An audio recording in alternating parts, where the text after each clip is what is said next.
Et on va passer d'une monture à l'autre. La Coupe du monde de dressage faisait escale à Madrid ce week-end et la Belgique était représentée par notre cavalière Larissa Pauluis. Oui, qui a terminé 8e de la 4e manche de la Coupe du Monde. C'est en parfaite adéquation avec ses objectifs de top 12 pour les JO de Paris. Et vous savez quoi, elle est charmante, vous allez le découvrir dans ce reportage. Et Manu Debiève a eu la chance de la rencontrer. Elle nous parle de ses ambitions. Elle voulait voir Paris, elle a d'abord vu Tokyo. Larissa Pauluis visait les Jeux 2024, elle a eu la chance de goûter à ceux de 2020. L'équipe de dressage belge, qui n'avait plus vu les Jeux Olympiques depuis presque un siècle, avait été repêchée en dernière minute pour le Japon. La cavalière de Braine-l'Alleud en a profité pour faire un galop d'essai à titre individuel. Sous la drache japonaise, Larissa et Flambeau ont terminé 42e. Alors, c'était comment ? Je dirais un tout petit peu décevante pour la première fois. Maintenant, je peux pas en vouloir à mon cheval qui avait vraiment, qui a fait le mieux qu'il pouvait à ce moment-là avec l'expérience qu'il avait. Maintenant, c'est vrai que c'est pas évident de contrôler une épreuve comme ça avec de telles intempéries.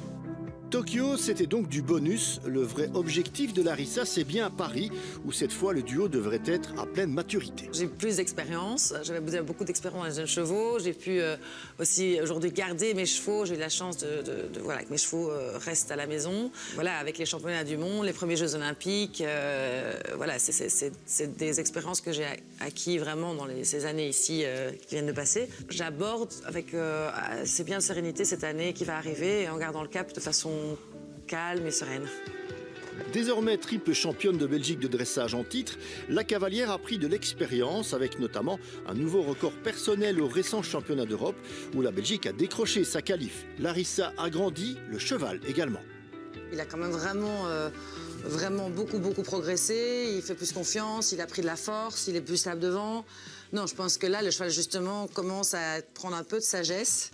Et je pense que voilà, j'ai encore une petite année pour arriver à être sélectionné pour les Jeux. Je pense que ce sera, en tout cas dans le calendrier au niveau sportif, pour lui, pour moi, c'est pas mal. Ça peut le faire. Ça risque d'être sympa l'année prochaine, oui. Il aime bien les brosses. Bien les brosses. Entre art et sport, le dressage n'est pas forcément la discipline de l'équitation la plus facile à appréhender sans en connaître les codes. Un peu comme dans le patinage artistique, on est dans la recherche esthétique du mouvement, mais cela reste une véritable performance sportive pour la monture. Pour le cheval, c'est quand même très difficile. Physiquement, c'est lourd, il faut le reconnaître. Ils doivent être entraînés et ça peut parfois être difficile physiquement ou pour les tendons ou musculairement. Donc c'est tout un système de management qu'il faut bien respecter. Larissa veut compter sur Flambeau pour briller, mais sinon, son remplaçant Valentin se tient prêt. Il reste à la cavalière à choisir le meilleur d'entre eux pour découvrir le château de Versailles, où se dérouleront les épreuves d'équitation de Paris 2024, devant du public cette fois et avec de plus grandes ambitions. Un top 15. Ça serait vraiment top 12, encore mieux. Voilà, ça serait vraiment super.